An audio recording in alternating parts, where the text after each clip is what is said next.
And I wanted to show you this cute little thing that I made for my team members. And it's a little box. I'll show you this one. It has their names on it. It's a little box, and you pull the ribbon, and there's a candy or a team meeting. And to let them know, there's Stampin' Up's promoting a April sale. It has an April sales challenge this month, and I wanted to encourage my team members to participate in the challenge. So on the back of the candy bar is the amount that they need to sell or purchase during the month of April in order to earn a qualifying pack of the paper, the beautiful, pretty in pink countryside corners, the paper that corresponds with the countryside corners. It's only available for Stampin' Up! Demonstrators. And so I'm going to show you how I made this cute little treat for them.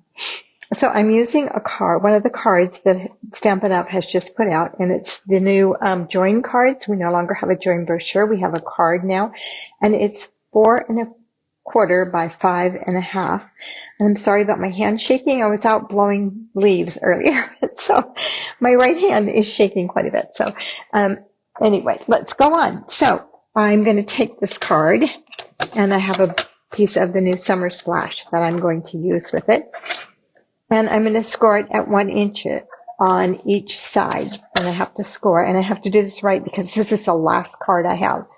And so I'm going to score at 1 inch on the right, turn it around, and I'm using this 1 inch mark over here, which is one of the things I love about this paper trimmer. Okay, so then let's go ahead and cut the rest of the papers that we need. So we need a 4 3/16, which is 1, 2, 3 of those little tiny marks there after the 4, and by 7 1/2.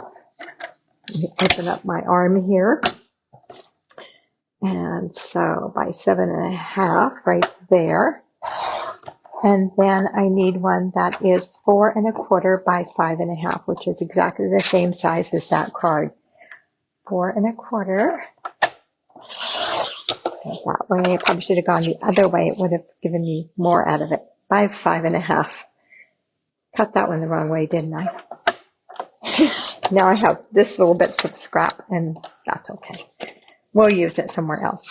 I'm going to grab my sword here and use this. And so I need to score these at 1 inch on each side. So this one is 1 inch. This is the 5 1/4 by 4, and I'm going to score it at 1 inch on each edge.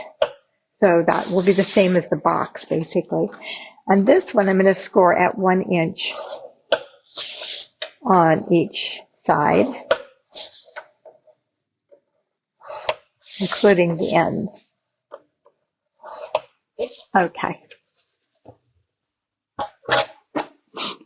Then I am going to take my paper snips, and I'm going to trim this. And we're just going to trim it like we would a box. So just trim. This is straight. That's angled. That's angled. Oops. Didn't catch it. That's angled. The large end is straight. The small one is cut at an angle. Just makes it for folding in nicer. This one is straight, angle, angle. Didn't score all the way out there. We'll make it work. Straight, angle, and angle. Okay. Just to make sure that scores. That goes straight. Okay, this, there's no trimming on. Let's get a bone folder so we get some nice crisp edges.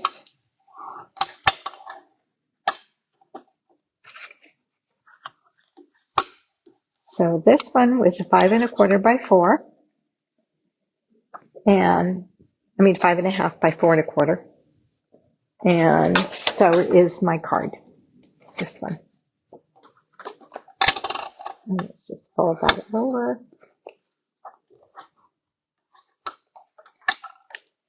And I am going to attach these two together. Just going just like that. Okay. Lining them up. Okay, let's do it with our Stampin' Seal Plus. So I'm just going to lay this in here, fold this over onto it, just like that. Super simple. Then I'm going to do the same thing on this edge. As soon as I get my Stampin' Seal Plus to roll. Where's my mat? If I would learn to put my silicone mat under here, it would work easier, huh? Now I have to catch it. Okay, there we go. Okay, fold that over, and boom, we've got our box.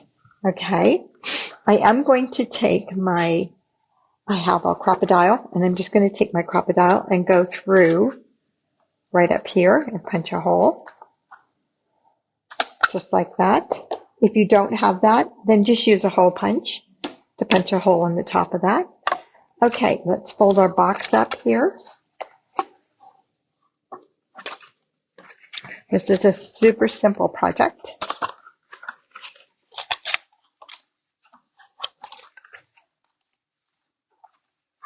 Okay. I'm going to fold all those in and burnish them all. Okay, and then I am going to use my Stampin' Seal Plus again and just put that here.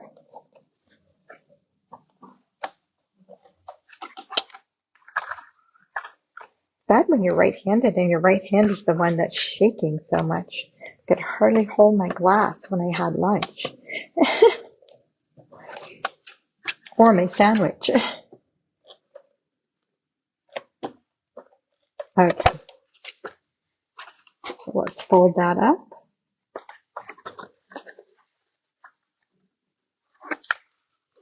Now, when I did these, I didn't want my box to fall out because I made such a nice little pouch there for these to go into. And they fit in there so perfectly.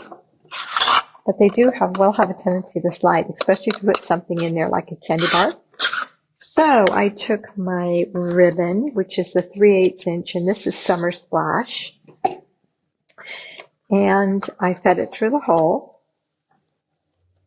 It does two things. It makes it easier to pull it out, for one thing. Just like that. And I'm going to put this in.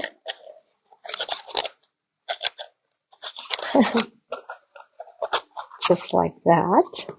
And then I'm going to let it pull the ribbon on this side so I know how much I need. And just push it in there like that. I'm going to pull some ribbon up here, and just so I have plenty to tie my knot.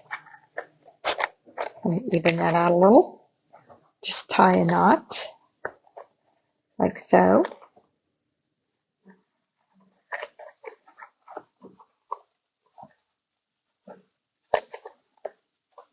And there we are. And now you have a cute little box that you can put something in. You could fill that up with all kinds of things. You could put stamping tools in there. Maybe a stamp pad will not fit. But it might be interesting to see if I could create one that a stamp pad would fit into. Probably not, because the stamp pads are almost 4 inches wide to start with. Anyway, that is the little project. And